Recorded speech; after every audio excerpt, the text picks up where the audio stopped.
एक जम्मू नाम के गांव में एक मुखिया था जो पूरे गांव का ध्यान रखता था। वह सीधा साधा एक बूढ़ा व्यक्ति था जिसको सारे गांव वाले रामू काका के नाम से जानते थे।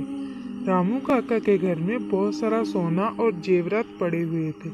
उसके घर में वो खुद, उसका बेटा और बहू रहते थे। एक रात उसके घर में चोर घुस जाते हैं जो कि सारे जेवरात और पैसा चोरी कर लेते हैं। जब रामू ने चोरों से पैसे और जेवरात बचाने की कोशिश की तो चोरों ने रामू पर हमला कर दिया और मुखिया रामू की मौत हो गई।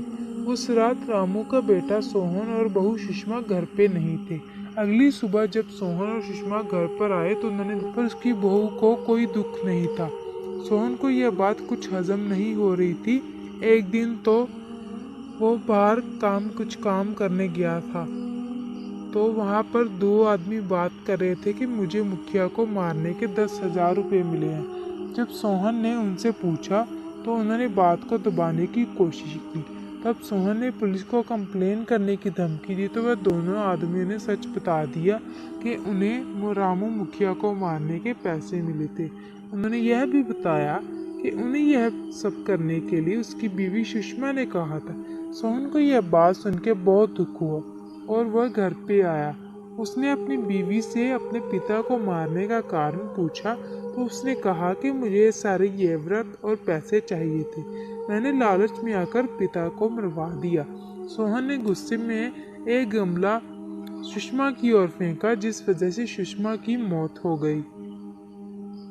सुषमा अपनी मृत्यु का बदला सोहन से लेना चाहती थी और कुछ समय बाद वह चुड़ैल बन गई। एक एक करके उसने सब गांव वालों को मौत के घाट उतारना शुरू कर दिया। गांव में हर दिन मौत होने लगी। सोहन को यह बात मालूम पड़ी तो वह इस मुसीबत से निकलने के बारे में सोचने लगा। रात को सोहन को एक स्वप्न आता है जिसमें उसके पिता ने उससे कहा था कि सुषमा की आत्मा को शांति तुम्हारी मौत होने के बाद ही मिलेगी, पर अगर इससे पीछा छुड़ाना चाहते हो तो सारे जेवरात और पैसे लाल कपड़े में बांध के उसे आग लगा दो। तब से वह चुड़ैल गांव से दूर चली गई।